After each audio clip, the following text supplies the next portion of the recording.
Hello students, how are you? Hope all you are fine.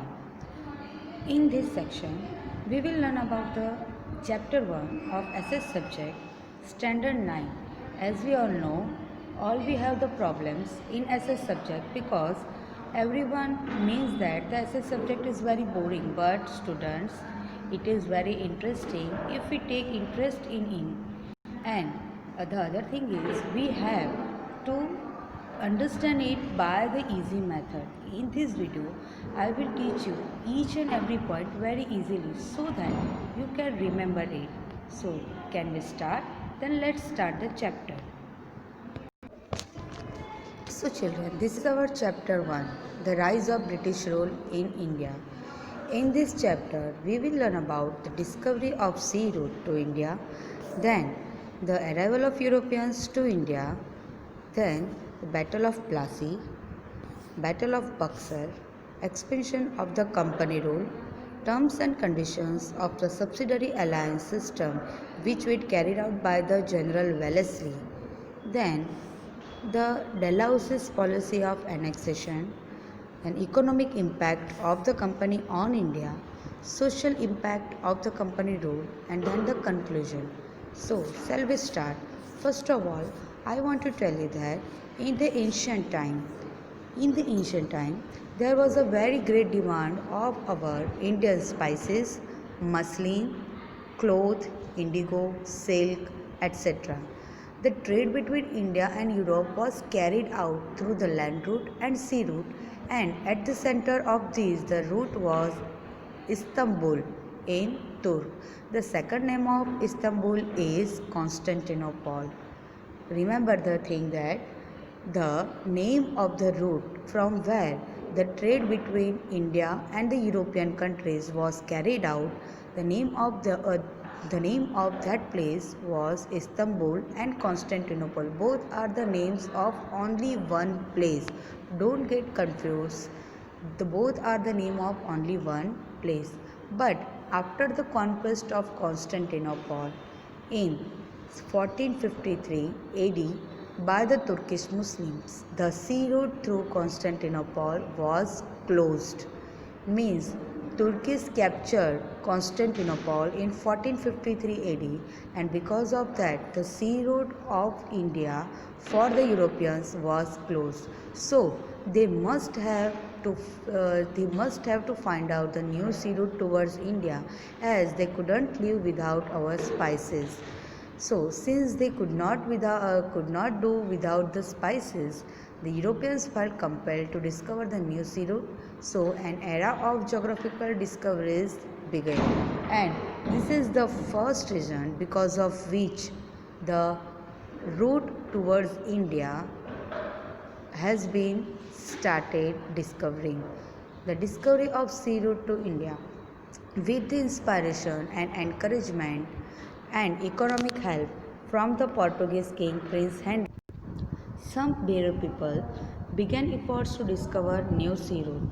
Many great men tried to discover sea route to India, namely Bartholomew Dias, who discovered the Cape of Good Hope. Remember this thing, boys and girls, both of you. You have to underline this one, that Bartholomew Dias who discovered Cape of Good Hope. Understand? Bartholomew Dias discovered Cape of Good Hope. This will be asked in blank MCQ, match the following, or in the true or false also. With the economic assistance from the King of Spain, Christopher Columbus began his adventure of discovering a new sea route in 1492, which again came to a stop at an island presently known as West Indies. Remember this thing, children. Bartholomew Dias find out Cape of Good Hope. After him, Christopher Columbus of Spain, began his journey of discovering a new sea route, and the place where he reached first, the place was an island, and this place is presently known as West Indies, situated in the Atlantic Ocean. I want to tell you one thing, that children, uh, Christopher Columbus, till his death, Christopher Columbus had a faith that he had found the sea route towards India. He had found the India only, but this was not the right thing. Columbus found the presently known West Indies situated in Atlantic Ocean. He believed throughout his life that he had discovered a new sea route to India, had actually discovered a new land, but that was not the India, that was the West Indies. And this confusion was cleared by the Amerigo Vespucci. This confusion was cleared by Amerigo Vespucci, and he told that he had declared that the place which Christopher Columbus found, that was not the India, that was the another place, and from his name that land began to be known as America. Remember, America name was given from the name of Amerigo Vespucci. That place was found by the Christopher Columbus, but the name was given by Amerigo Vespucci. After him, Portuguese sailor Vasco da Gama discovered the sea route to India in 1498. He was a Portuguese sailor. He came to India. He came first at Calicut port of South, and here he met the King Zamorin. Remember, Vasco da Gama met King Zamorin of Calicut first, and here King Zamorin gave him a permission to carry out the business there. And by getting his permission, by getting King Zamorin's permission, he started his business in India. Vasco da Gama started his business, carried out his business in India by getting the permission of King Zamorin of Calicut, and this is considered as the most important event in the world, as this opened the doors for the Europeans to come to India. Now our next topic is arrival of Europeans to India. As you know, Portuguese sailor Vasco da Gama came first to India to find the new sea route. He reached first to India, but after reaching here, he declared that he found the India, and because of this, the other Europeans started to do business with India. That's why they had to come to India. They started and situated here. They started to live here after Portuguese. The Portuguese were the first to arrive in India for trade after the discovery of sea route. Then within a span of 100 years, means 100 years के अंदर, the Portuguese took control over several territories like Diu, Daman, Goa, Cochin, Malacca. They all are the, you know about where the Diu, Daman, Goa are situated. They are on the west-south part of the India, as you know. Okay.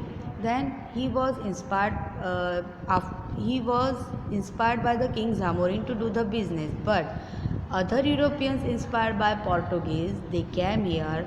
For example, Dutch from Holland, then French, then Danish from Denmark, and they came here to establish their business. But after them, England, the Britishers of England came towards India and established the East India Company to carry out trade with India.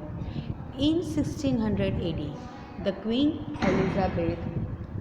Elizabeth of England gave the permission to East India Company to carry out the business with India. Remember that if Queen Elizabeth didn't give them the permission, they will not come here. But Queen Elizabeth gave them the permission to do the business with India, to carry out the business with India. So they came here and established East India Company in 1600. So after that, the first ship under the leadership of Captain William Hawkins arrived in Surat. Remember that the first ship of Britishers, after getting the permission of Queen Elizabeth, the first ship under the leadership of Captain William Hawkins arrived in Surat. But here the Portuguese already had the business started. Okay, उन्होंने पहले से ही यहाँ पे business start किया हुआ था. That's why they didn't give the permission to Britishers to carry out the business in Surat. So what happened? They were not allowed to establish their trade here. But finally the East India Company got the permission from Mughal Emperor Jahangir, and thus the British East India Company established its first trade center in Surat in 1630 AD. Remember that Portuguese sailor Vasco da Gama took permission from the King Zamorin of Calicut, and the Britishers of England took permission from the Mughal Emperor Jahangir and carried out their business in Surat and established their first trade center in Surat in 1613 AD. Initially, the company established its centers in Surat, Bharuch and Ahmedabad. First of all, I want to repeat this thing. When they arrived at Surat, when Captain William Hawkins arrived at Surat to do the business, they were not allowed by the Portuguese, as the Portuguese had started their business first. But Mughal Emperor Jahangir gave them permission to do the business, and their first trade center was established by them in Surat in 1613 AD, and after that in Surat, Bharuch and Ahmedabad, the other companies were established. But due to the strong presence of Marathas in this region, the company sensed danger to its existence and hence moved towards the south and east direction, where they set up their centers in Machilipatnam, Andhra Pradesh, St. George, Chennai, and Fort William, Kolkata. Mumbai became their headquarters in 1687 AD. When they came in Surat and established their trade center, they realized that there was a superpower of Marathas here. So they felt that they cannot do the business here properly. They sensed danger from the Marathas. That's why they went towards the south and east, and they situated there. They established their business center in Machilipatnam, Andhra Pradesh, St. George, Chennai, and Fort William, Kolkata. And after that, they made Mumbai as the headquarter of their trading center in 1687 AD. Remember the children, the question will ask like that: in blank dash was the headquarter of the trading center of Britishers. Then you have to write down the answer Mumbai. What was the answer? Mumbai. First of all, you have to underline the part that I will do it. I will show you which part you have to underline.